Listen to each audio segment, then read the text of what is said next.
والصلاة والسلام على رسول الله أشهد أن لا إله إلا الله وحده لا شريك له وأشهد أن محمدا عبده ورسوله لا نبي بعده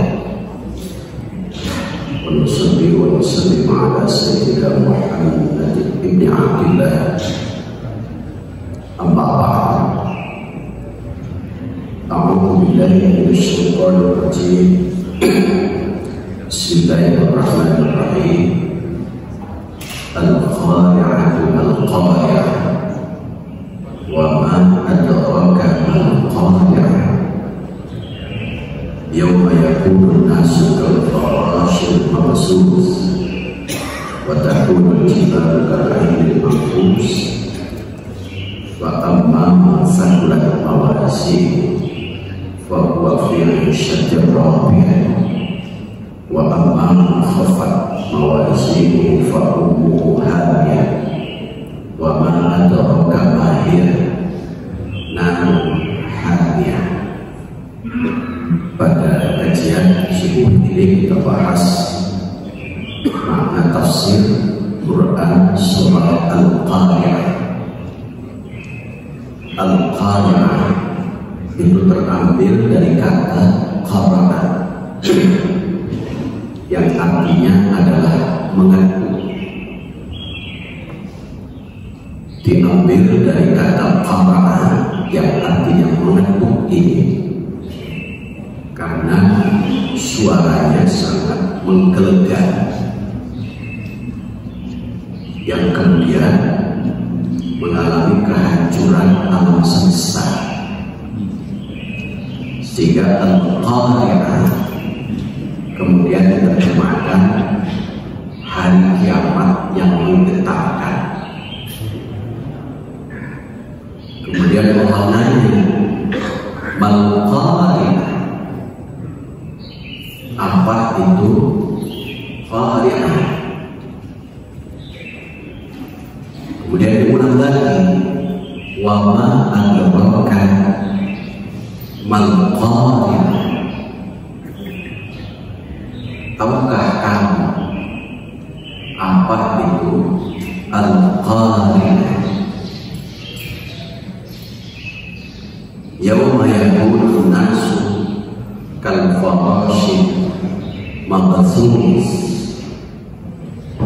Al-qari'ah itu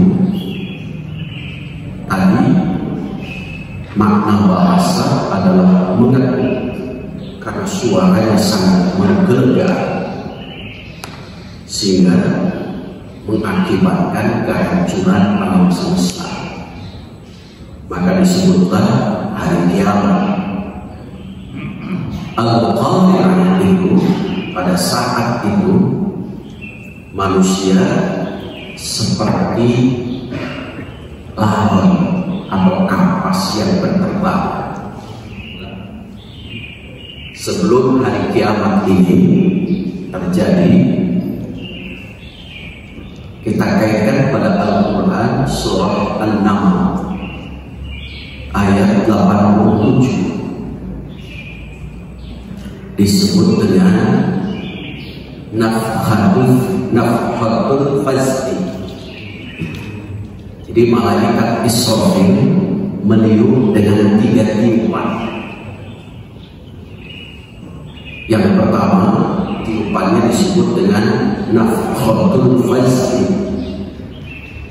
tiupan yang mengagetkan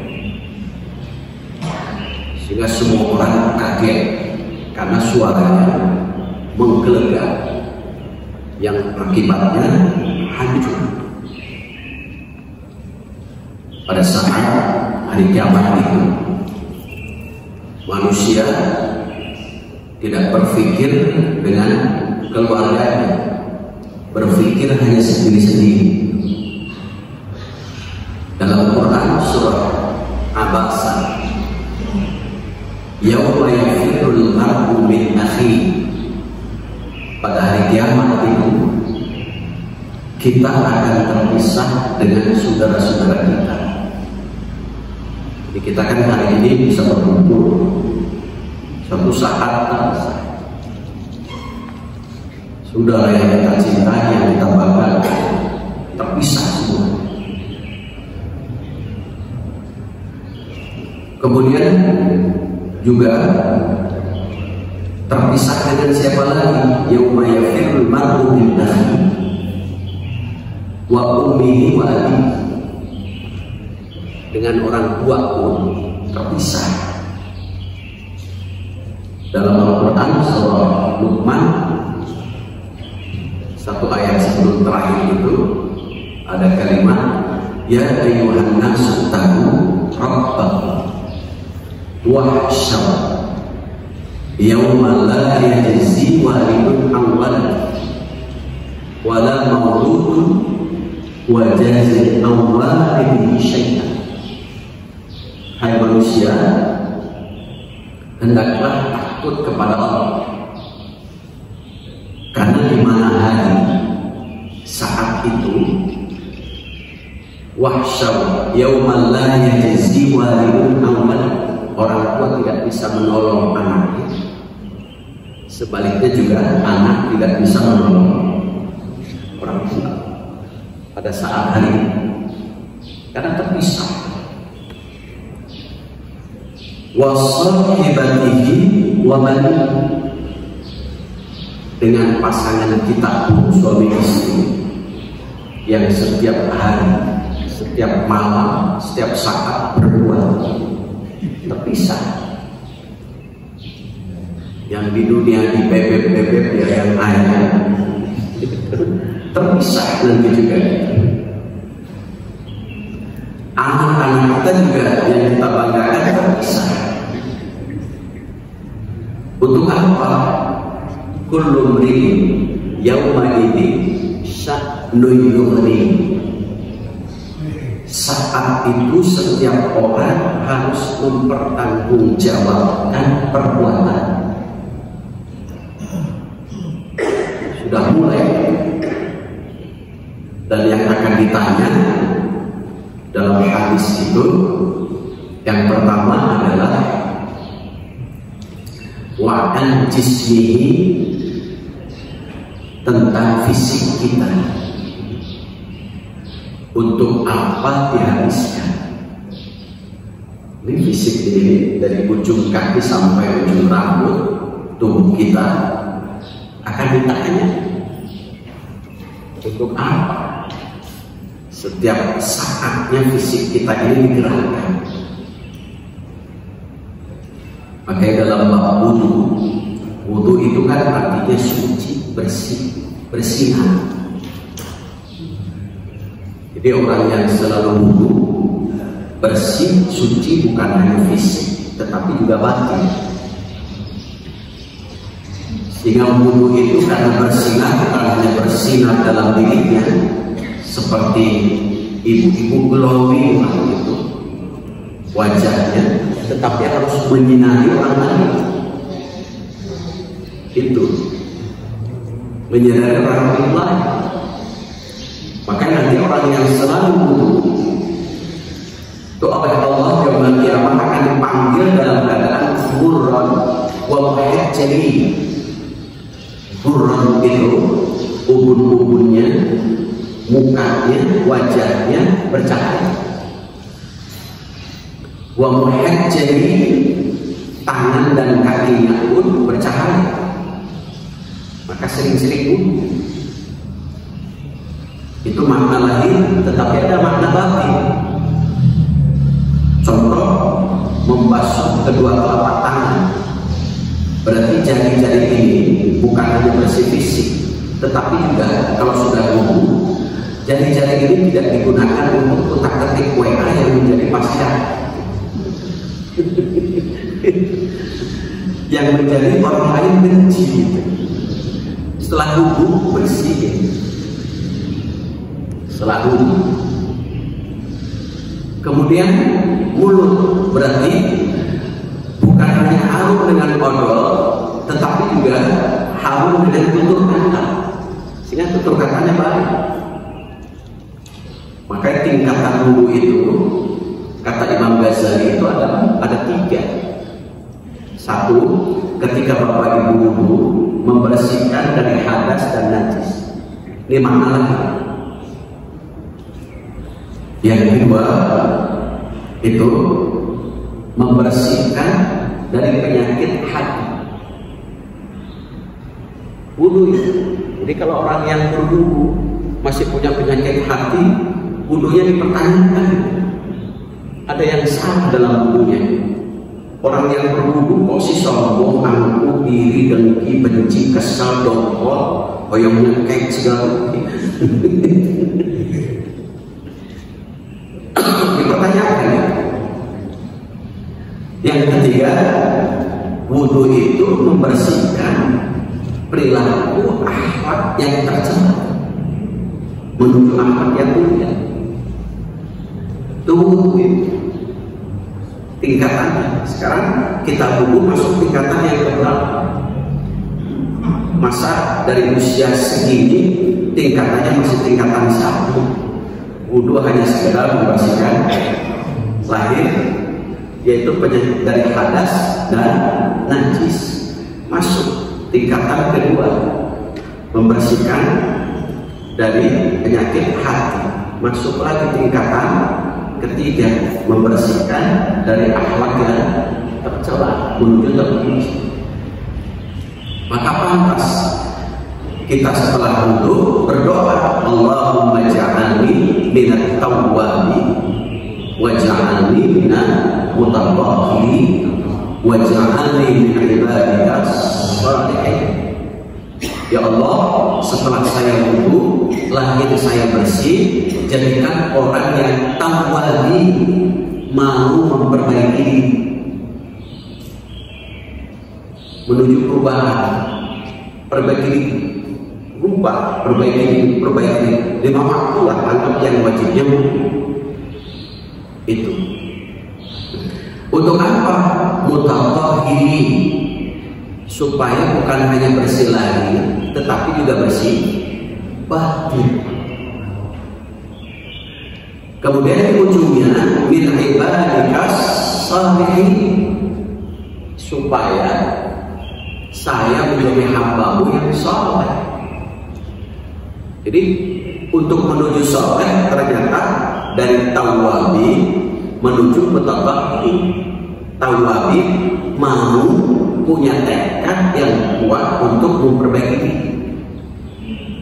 Baru mutatahhirin.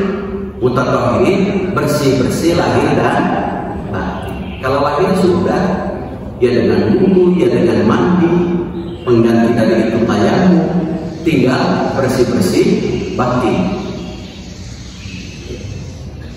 Satu saja, hati kita bersih dari kesal, dongkol, benci, ini beda. Itu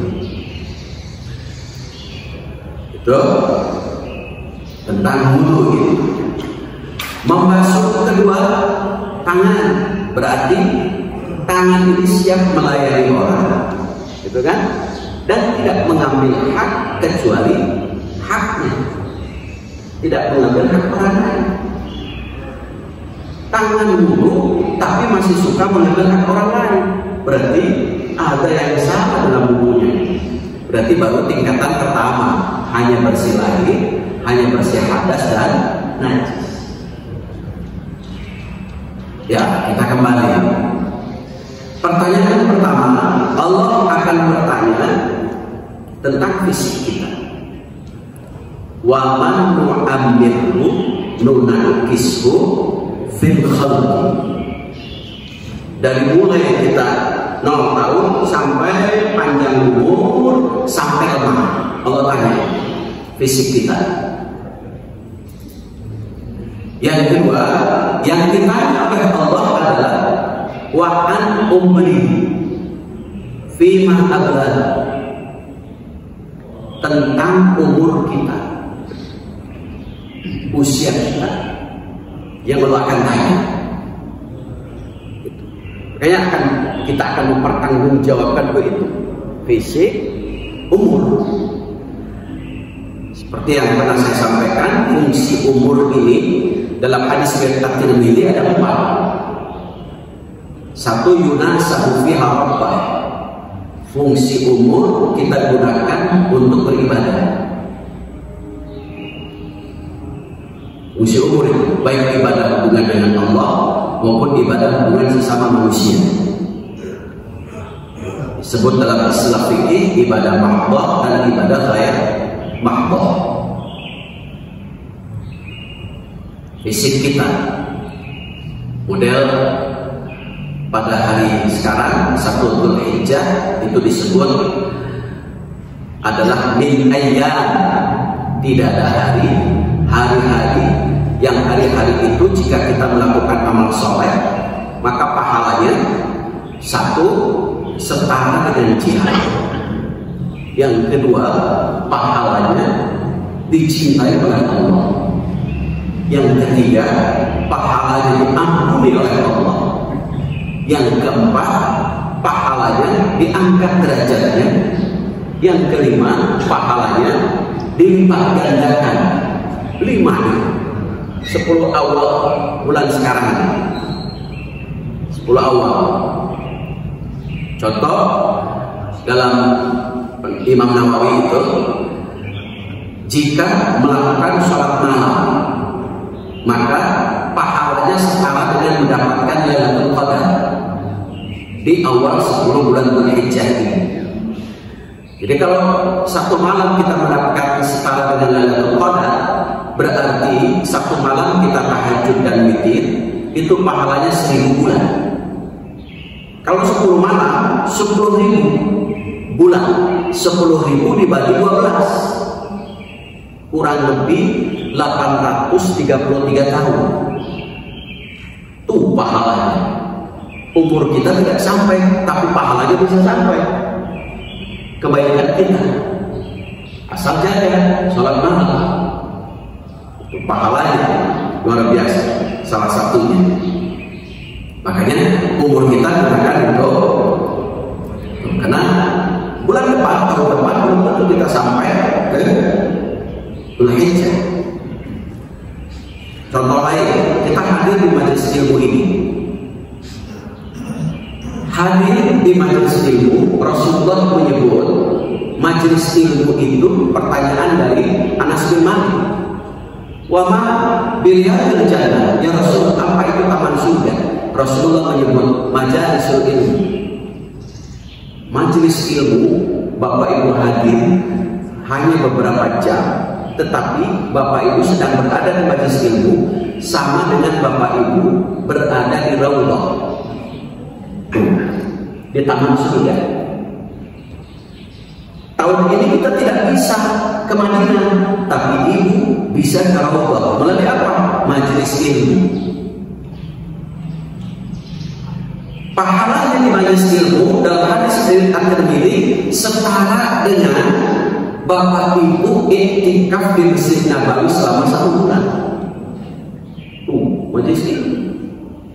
Mantap, luar biasa. Dalam Quran surah Al-Mujadalah ayat 11, ya ayyuhalladzina amanu idza qila lakum tafassahu fil majalis fafsahu yafsahillahu lakum.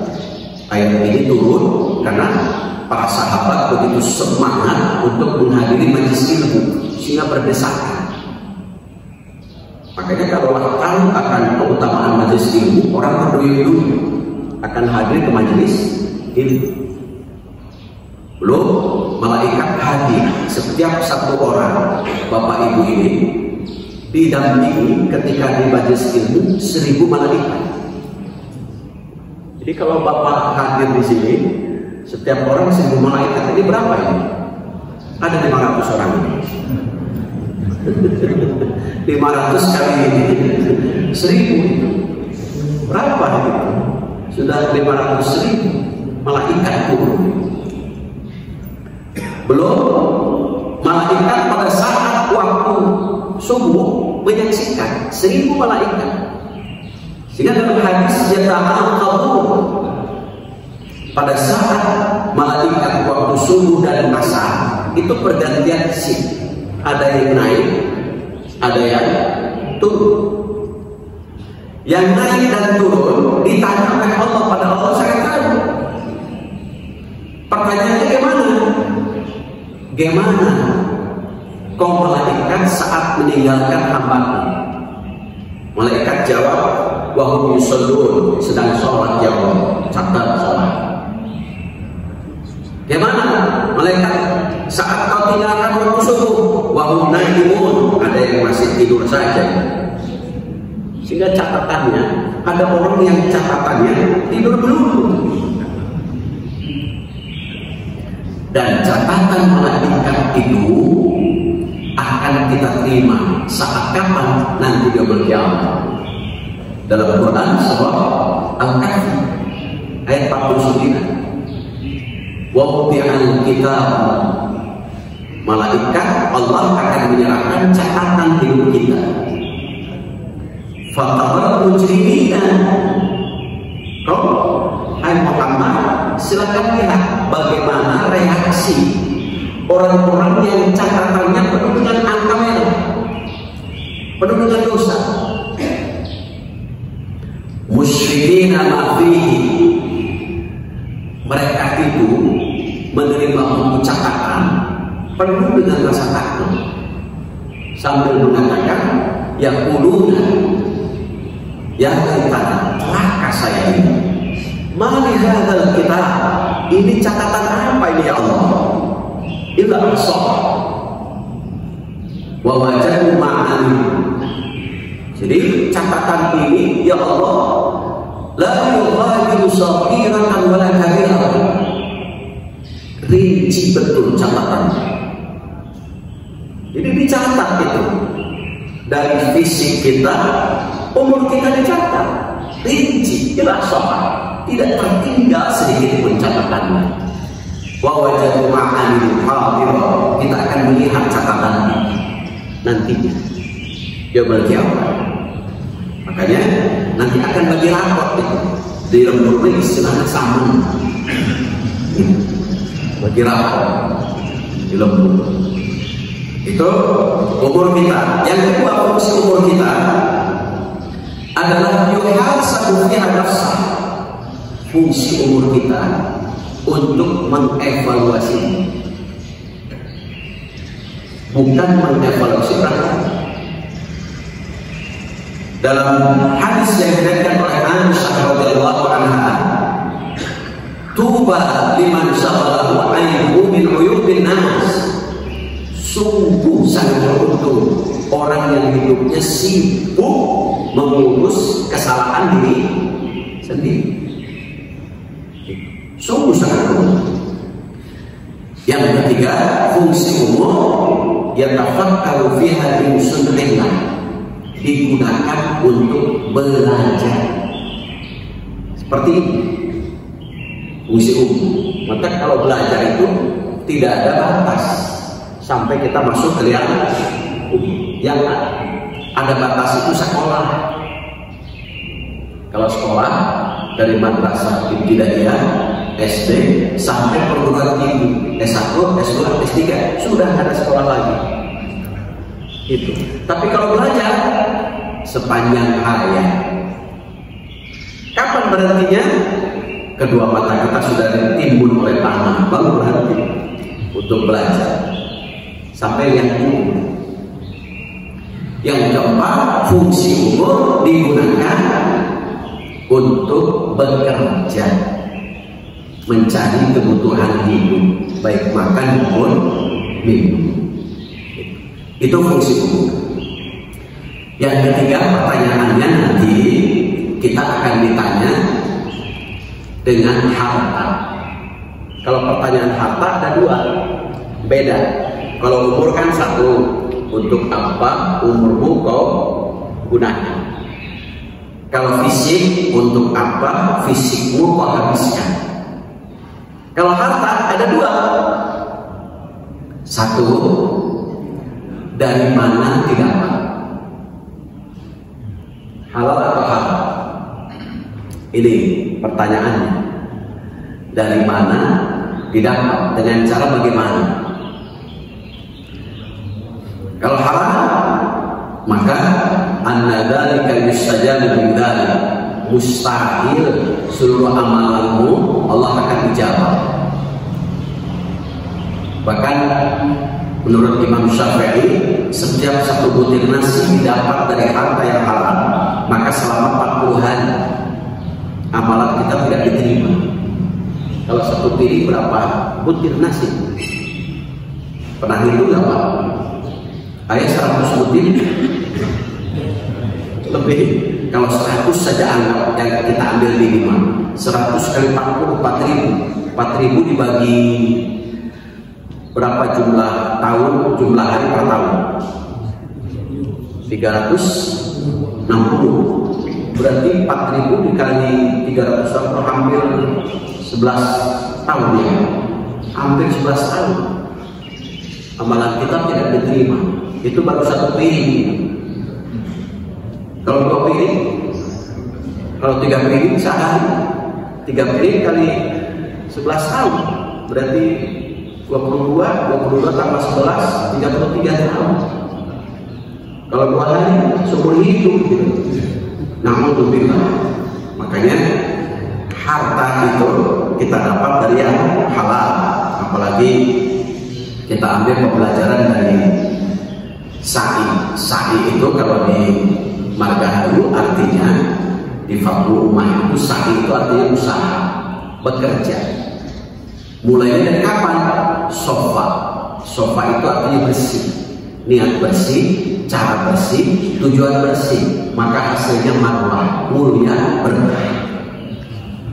Jadi supaya marwah hidup kita berkah, maka niat bersih, cara bersih, tujuan bersih. Satunya usahanya itu. Nah, yang keempat pertanyaannya, ilmu kita untuk apa digunakan? Makanya ilmu itu dibagi dua, al-ilmu ilmani. Yang pertama, al-ilmu al-ilmu fil qalbi, ilmu yang menembus dalam hati. Fadzaka al-ilmu nafi', itulah ilmu yang bermanfaat. Ilmunya bukan hanya di otak, turun ke hati. Kalau turun ke hati, pantulan ilmunya perilaku yang baik, akhlak yang baik. Itulah ilmu yang bermanfaat. Dalam bahasa Syekh Jabuzi dalam kitab Ta'lim itu, ketika ilmu itu bukan hanya kuantitas ilmu, banyaknya ilmu pengetahuan yang kita dapat, bukan tinggi sekolah, bukan hanya itu, tetapi juga kemanfaatan ilmu, keberkahan ilmu, artinya diamalkan. Yang kedua, al-ilmu ala lisan, ilmu hanya nempel di lidah saja, tidak ke hati. Maka kata Rasulullah, ketika ilmu hanya nempel di lidah saja, hujjatullah ala bani Adam, ilmu seperti itu akan memberatkan orang yang punya ilmu. Ilmunya tinggi, tetapi akhlaknya tidak diiringi dengan hiasan ilmu. Dalam Quran surat Al-Jumu'ah ayat 5, masalul ladzina humilul tawrata thumma lam yahmiluha kamatsalil himari yahmilu asfar. Perumpamaan orang yang berilmu tidak mengamalkan ilmunya seperti keledai yang hanya membawa buku-buku tebal dalam punggungnya. Bukunya mau sermani, tapi perilakunya tidak menunjukkan orang yang berilmu. Itulah sehingga Allah nanti akan tanya, ilmu kita digunakan untuk apa? Itu pertanyaan saat kita nanti akan mempertemukan pada hari kiamat. Yang kedua, malaikat Israfil akan meniup dengan tiupan nafhatus sah. Nafhatus sah, semua makhluk Allah akan matikan. Kullu nafsin dha'iqatul maut. Di semua makhluk Allah akan matikan. Illa man syaa, kecuali Allah yang kehendak. Makanya kalau kita ingin mati, apa yang kita banggakan kan? Hebatnya kita ini karena ruh kita masih nempel. Saat ruh terpisah, jasad kita terpapar. Apa yang kita banggakan di situ? Luqman Al-Hakim pernah berpesan, dalam diri kita ini ada 3 unsur. Sepertiga untuk Allah, sepertiga untuk kita, sepertiga untuk cacing. Sepertiga untuk Allah, ruh akan kembali. Ya ayyatuhan nafsul mutmainnah, irji'i ila rabbiki radiyatan mardiyah. Itu kalau ruhnya bersih kembali kepada Allah. Sepertiga lagi untuk kita apa? Amal saleh. Faman kana yarju liqa'a rabbih falyamal amalan shalihan. Kalau kita ingin berjumpa, ingin ampunan, ingin surga, kuncinya satu. Sering-sering amal saleh. Yang kedua, wala yusyrik bi ibadati rabbi ahad. Jaga tauhid kita. Yang ketiga, sepertiga lagi dari kita untuk cacing tangan. Apa? Tubuh kita. Saat tubuh kita sudah disimpan di bawah kuburan, kita tinggalkan, sudah ditimbun, maka cacing pengumuman. Bro, ada kiriman brownies nih, yuk kita buat terang. Jadi kita ini jadi makanan cacing. Apa yang kita banggakan di sini? Ya kan? Kecuali kita membawa amal soleh. Itu makanya hebat kita masih hidup, roh kita masih nempel. Kalau sudah wafat, apalagi gelar nama sudah hilang. Ketika kita sudah wafat, kadang-kadang tidak menyebut nama. Apa yang dicari? Kalau jenazahnya di mana? Tidak pernah mengatakan Dubi Ustaz Hafid paling mana. Jenazah di mana? Layangan mana? Tidak pernah manggil-manggil nama. Hilang semua. Itulah nafhatus sah. Jadi kita akan wafat. Kullu nafsin dha'iqatul maut wa innama tuwaffawna ujurakum yawmal qiyamah. Kesempurnaan pahala kita itu nanti yaumul qiyamah. Maka al-qari'ah, hancur sudah mulai. Yang ketiga, yaumul ba'ts, nafhatul ba'ts, kita akan dibangkitkan oleh Allah. Saat dibangkitkan, di situ mulai kita akan mempertanggungjawabkan seluruh perbuatan kita.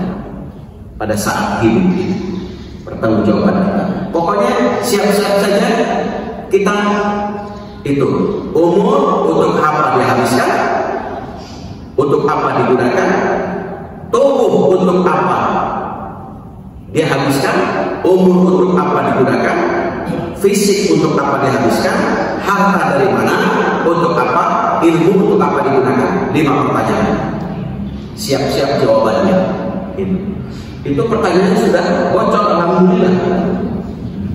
Makanya siap-siap jawabannya. Tapi jawabannya tidak butuh lisan. Jawabannya butuh amalan jawabannya. Ya kan? Makanya al-qari'ah sebelum pada saat hari kehancuran. Kenapa? Karena kita pada saat itu yauma yakunu nasu kal-farasyil mabsus. Kita akan sibuk itu seperti bertaburan, seperti kapas, seperti laut yang berterbangan. Kemudian watakunul jibalu kal-'ainil manfus. Gunung-gunung juga seperti bulu yang berhamburan. Hancur semua alam semesta ini, termasuk kita. Kemudian fa'amman sakulat mawazin. Di situ ada dua golongan manusia. Ada yang berat timbangan amal solehnya, ada yang wa'amman khaffat, ada yang ringan. Dalam Quran surat Al-Waqi'ah, manusia dibagi 3. Wa kuntum azwajan salasa. Kita ini dibagi 3. fa amman wa kuntum azwajan salasa. Itu wa ashabul maimanati ma ashabul maimanah. Ada golongan kanan. Siapa golongan kanan itu? Satu, fakku raqabah, orang yang bisa mengendalikan hawa nafsu. Golongan kanan itu bapak marah tapi sabar, tidak marah. Itu golongan kanan. Marah tapi dilimpahkan marahnya. Itu golongan kiri itu nantinya. Nah, yang kedua, siapa golongan kanan? In'amu fi yaumin bi masghab, orang yang suka memberi makan di saat ada orang yang kelaparan. Makanya hadis dari Abdullah bin Salam, masuk surga lebih cepat dari pesawat Sukhoi. 4 amalan. 1, sebarkan perdamaian, sebarkan salam. 2, jalin sambung tali silaturahim. 3, sholat malam. 4, memberi makan. Ini bapak ibu akan masuk ke surga lebih cepat dari pesawat Sukhoi. Belum duduk sudah sampai. 4 amalan itu.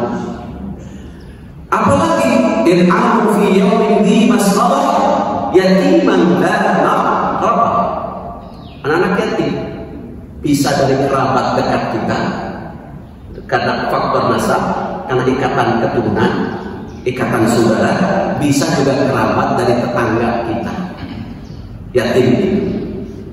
Au miskinan dha maqrabah, atau orang miskin yang hidupnya tidak punya rumah.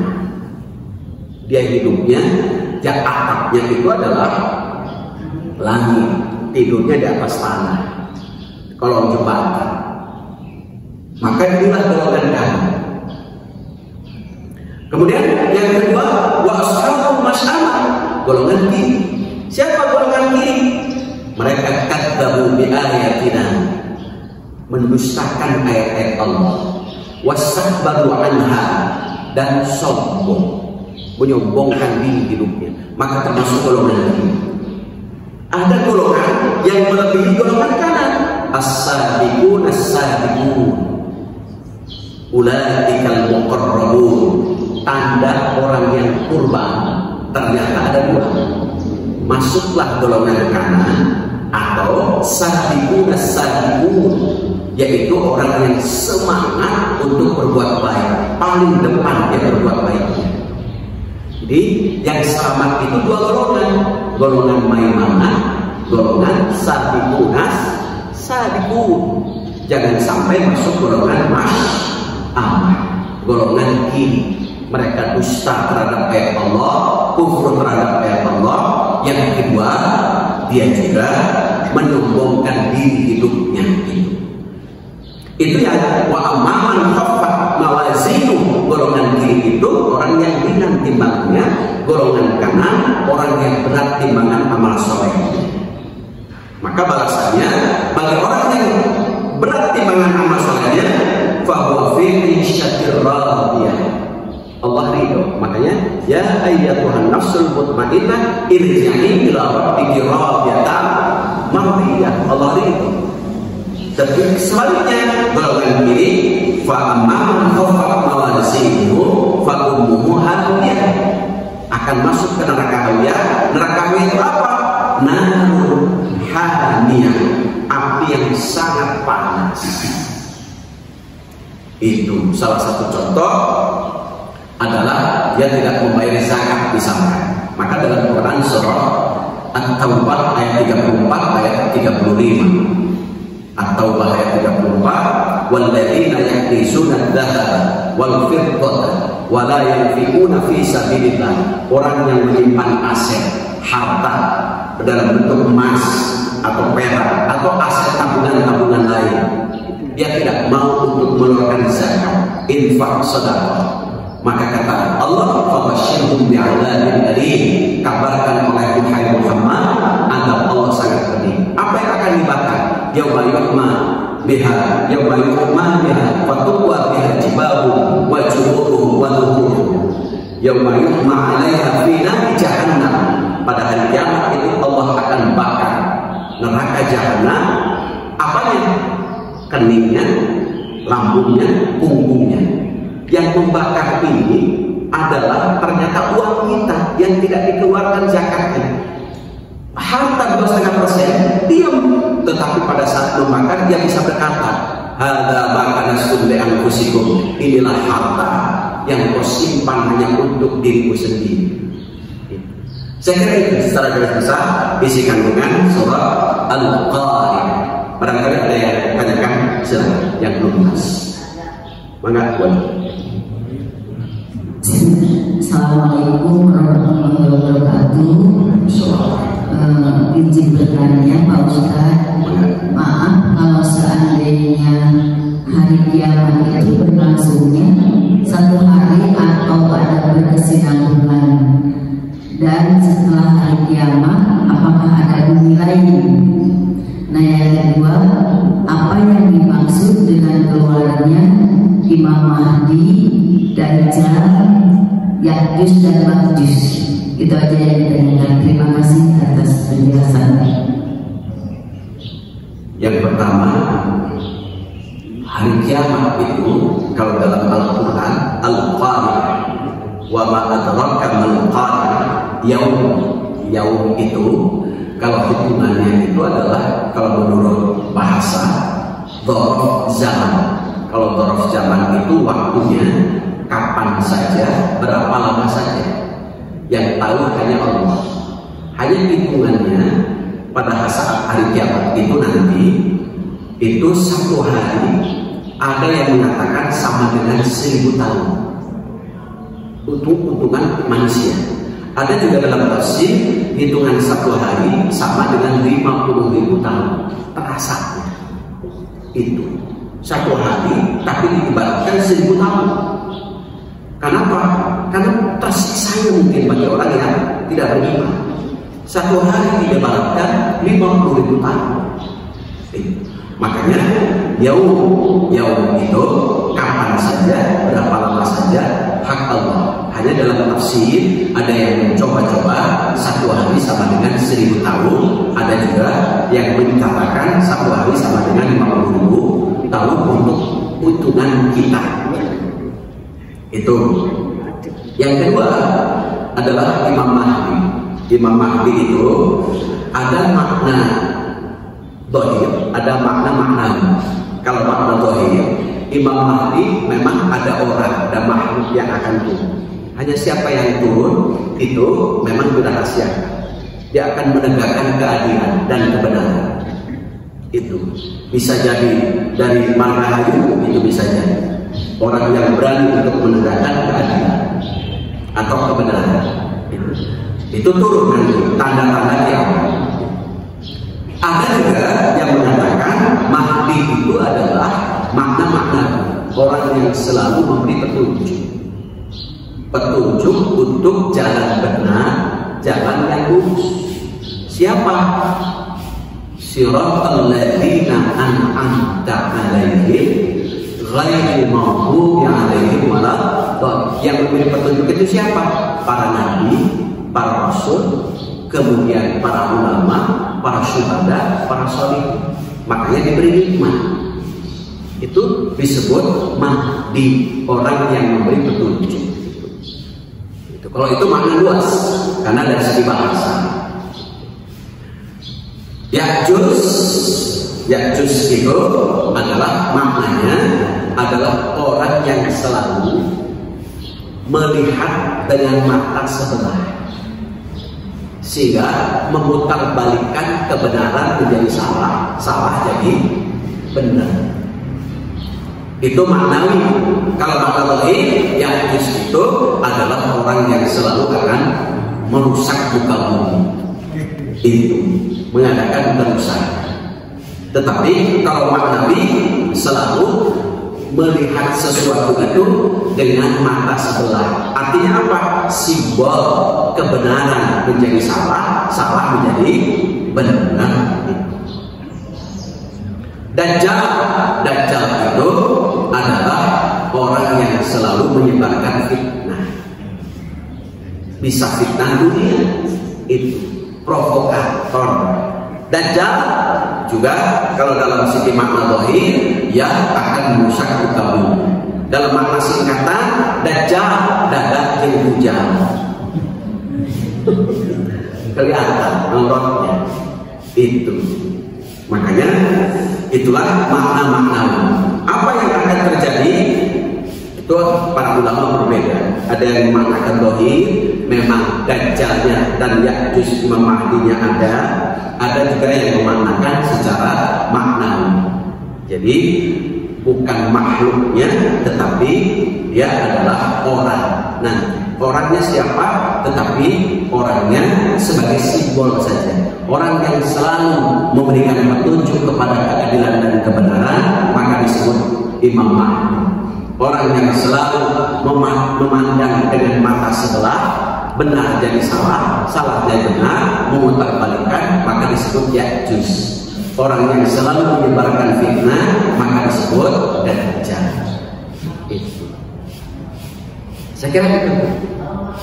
Ma'juj itu sama, orang yang selalu memandang dengan mata sebelah. Jadi memutarbalikkan fakta. Itu. Saya kira itu. Ada lagi? Mangga aja.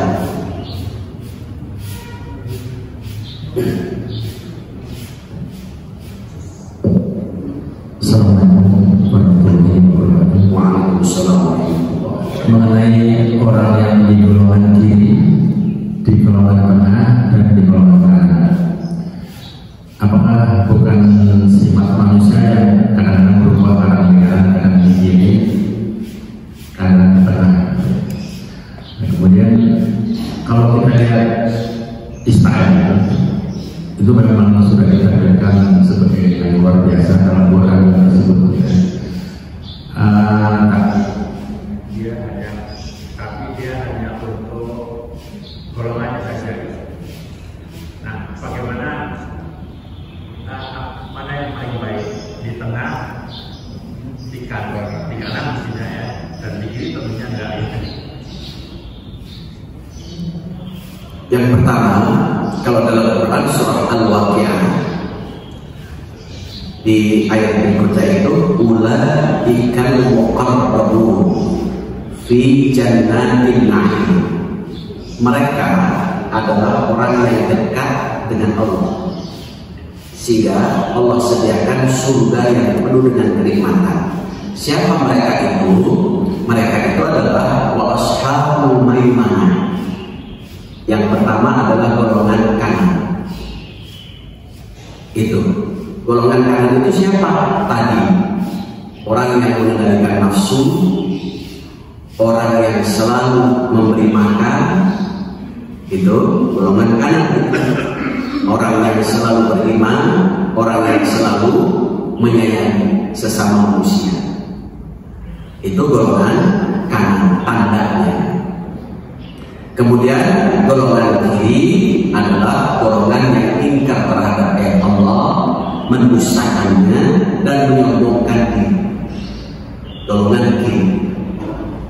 Kemudian siapa lagi yang orang yang dekat dengan Allah adalah as-sabiqun as-sabiqun. As-sabiqun as-sabiqun itu orang yang memberi makan dia paling dahulu.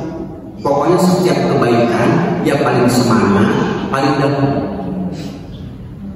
Pokoknya setiap perbuatan baik dia semangat, paling depan, paling dahulu. Tetapi Allah menyebut sunnatun minal awwalin wa qalilun minal akhirin. Orang yang paling cepat berbuat baik itu, paling depan, paling dahulu adalah sunnatun minal awwalin, banyak di kalangan orang-orang terdahulu, sedikit sekali di kalangan orang-orang sekarang. Orang sekarang ketika perbuatan baik banyak dipayung, ya kan? Mengaku Tapi orang dulu cepat itu sekarang, luar biasa, sangat cepat. Contoh, ketika Rasulullah pindah hijrah ke Madinah, itu berebut orang untuk menyumbang membangun masjid. Saya Rasul, cepat sekali. Jadi setiap perbuatan baik itu pasti para sahabat itu paling gampang, paling cepat. Saat ke masjid itu 4 jam jalan, tapi yang paling depan. Padahal perjalanan menuju ke masjid itu 4 jam. Luar biasa. Saat itu tidak ke masjid, terputusnya tidak ke masjid hanya kematian. Kalau kita jarak menuju masjid itu berapa jam ya? Lebih dari saat mungkin ya. 12 jam. Nah itu beberapa menit itu. Jadi luar biasa, Masya Allah.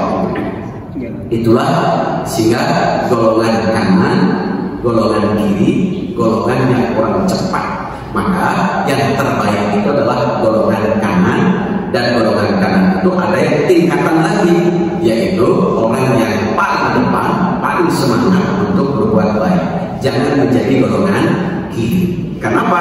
Karena ayat sebelumnya, idza waqa'atil waqi'ah, pada saat hari kiamat terjadi, laisa liwaqa'atiha kadhibah, kiamat itu pasti terjadi, bukan berita bohong. Khafidatur rafi'ah, golongan kiri akan termasuk khafidah, golongan yang hina. Golongan kanan rafi'ah, golongan yang diangkat derajatnya. Itu Quran surat Al-Waqiah. Saya kira itu Pak. Yang kedua mengenai Israel. Oh, Israel. Kalau dia akan golongannya saja, padahal seharusnya dia bisa kanan kiri tengah. Ya. Dan memang Israel itu kalau dalam Quran surat Al-Fatihah yang sering kita baca, siratal ladzina an'amta 'alaihim ghairil maghdubi 'alaihim waladdallin. Al-maghdub yang Allah murkai itu adalah Yahudi. Yahudi itu adalah kaum Israel. Israel itu memang di antara sesama Israel ia solid dan saling tolong. Tetapi karena kita Israel itu licik dan jahat itu, makanya selalu itu neko-neko model ya Bani Israel dan turun nikmat Allah. Hai Bani Israel, ingat nikmat Allah. Tapi Bani Israel tidak ingat, melupakan Allah. Seolah-olah nikmat itu bukan dari Allah. Malah jawabannya apa? Innama utituhu ala ilmin indi. Kehebatan saya itu karena saya, bukan karena Allah. Itu Israel sombong. Israel itu sombong, aku benci itu. Sampai kapan? Sampai kita ikut kepadanya dan menguasai negara-negara yang terdekatnya. Sesama Israel memang mereka solid, dan Israel itu kadang diberi kelebihannya adalah pintar, gitu. Tetapi kepintarannya untuk kejahatan. Israel itu kalau kita sesungguhnya kita harus lebih kuat, karena jumlah penduduk umat muslim itu lebih besar dibanding Israel. Hanya kelemahannya kita kadang-kadang kurang bersatu. Itu kalau kita solid bersatu, Israel akan pergi terbirit-birit. Coba dalam Al-Quran surah Ali Imran ayat 110-111, janji Allah, kuntum khairat ummatin ukhrijat linnas, jadilah kamu itu umat terbaik. Umat terbaik kalau kamu lihat dari ayat berikut, ayat sebelumnya, wa'tasimu bihablillahi jami'an wa la tafarraqu. Umat terbaik itu umat yang bersatu, bersaudara. Kalau ayat berikutnya, siapa umat terbaik? Ta'muruna bil ma'ruf wa tanhauna 'anil munkar. orang yang selalu melaksanakan amar ma'ruf nahi munkar. Janji Allah ayat 111. La yadurrukum illa adha wa yuqatilukum yu'allukumul adbar thumma la yunsarun. Jika kita menjadi umat terbaik, bersatu, bersaudara, jujur, benar, istiqomah, menegakkan keadilan, dalam tafsir itu umat terbaik itu amanah. La yadurrukum illa adha. Mereka orang-orang Israel tidak akan berani menyerang kita. Syaratnya kita menjadi umat terbaik, bersatu, bersaudara, jujur, benar, baik, menegakkan keadilan, istiqomah, saling tolong. Wa yuqatilukum yu'allukumul adbar thumma la yunsarun. Jika mereka menyerang, pasti akan lari terbirit-birit. Kenapa? Karena Allah tidak akan menolong. Itu makanya jadilah umat terbaik kita ini, supaya mereka tidak berani menyerang atau tidak berani untuk memerangi kita. Ketika akan memerangi, pasti akan lari terbirit-birit. Ini sebagai evaluasi kita. Berarti kita terus meningkatkan persatuan, persaudaraan, dan mendidik diri kita untuk jujur, baik, benar, adil, saling tolong-menolong, kemudian istiqomah, konsisten. Itu, saya kira itu Pak. Ada lagi? Mana Pak? Di alam tujuh kita kan dapat pertanyaan dari malaikat 4 nakir, dan kalau berhasil kan kita diperlihatkan di masuk surga atau neraka. Dikaitkan dengan pertanyaan 5 kata itu gimana? Ya. Pertanyaan yang sering kita baca adalah man rabbuka wa man nabiyuka. Itu kan pertanyaan, wa man imamuka, siapa Tuhanmu, kemudian siapa nabimu, dan siapa imammu. Jawabannya adalah Allah Rabbi, Nabi Yunus Muhammad sallallahu alaihi wasallam, al-imam adalah Al-Qur'an. Maka ini pertanyaannya seperti pertanyaan kognitif, padahal pertanyaan itu bukan hanya tentang, tetapi ada kaitannya dengan pertanyaan yang dimana. Model man rabbuka, siapa Tuhanmu. Kita ambil Quran surah Al-A'raf ayat 172. Ketika Allah bertanya, alastu bi rabbi, bukankah aku ini adalah Tuhan? Lalu kita jawab, ruh kita itu qalu bala syahida. Ya. Bala dengan na'am itu dalam bahasa Arab berbeda. Kalau na'am bisa mulut iya, tapi hati bisa tidak. Kalau na'am, kalau bala, semua perangkat tubuh ini, baik lahir maupun batin, ya. Di ujung ayat itu apa? Antakulu yaumal qiyamati an kunna hadzal ghafilin. Saya taat kepada Allah supaya saya tidak disebut orang yang lalai. Ngaku Allah tetapi tidak sholat misalkan, berarti lalai. Maka man rabbuka, Allah. Siapa Tuhan? Allah. Bukan hanya Allah jawabannya, tetapi lalai tidak. Itu mata wa an jismihi fima ablahu wa an umrihi fima afnahu. Untuk apa jasad fisikmu kau habiskan? Untuk apa umurmu kau gunakan? Jadi seolah-olah kan pertanyaannya tentang pengetahuan, padahal pertanyaan pengetahuan. Itu ada kaitannya dengan wa man nabiyuka, siapa nabimu? Dalam Quran surah Al-Imran ayat 31. Qul in kuntum tuhibbunallaha fattabi'uni. Jika kamu mengatakan cinta kepada Allah, ikuti Rasul. Itu bukan hanya Muhammad Rasulullah sallallahu alaihi wasallam, ikut tidak sunnahnya.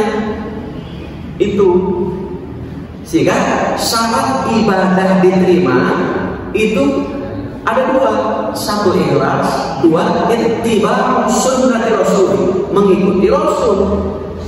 Berarti ada aplikasi. Maka kalau mengikuti Rasul, kita mengatakan Muhammad Rasulullah SAW, kita ikuti sunnahnya. Itu berarti. Kalau tidak, maka faman raqibaan, barang siapa yang ingkar dari sunnah, maka bukan umat. Sehingga kalau ia ikut Rasulullah, fattabi'uni yuhibbukumullah, Allah pun akan mencintainya, wa yaghfir lakum dzunubakum. Itu.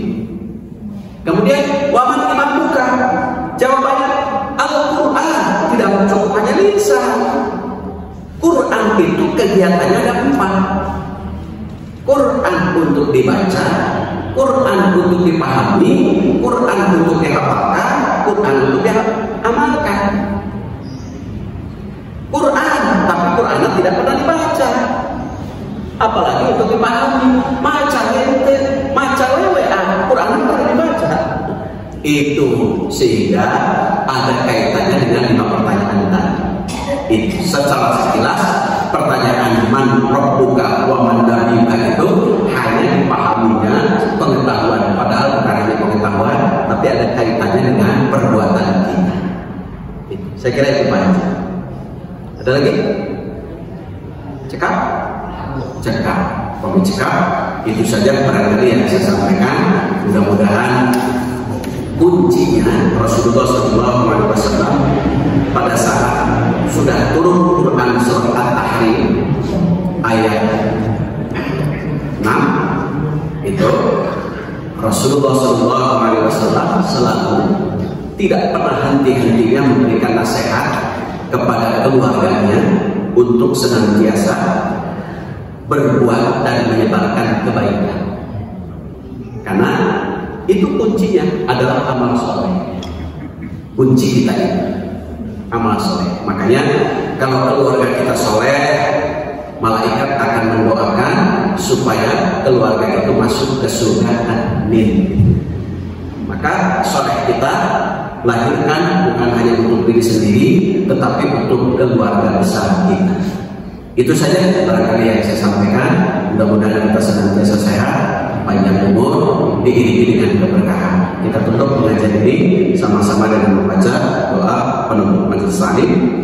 Subhanallahumma wa bihamdika, asyhadu an la ilaha illa anta, astaghfiruka wa atubu ilaik. Assalamualaikum warahmatullahi wabarakatuh.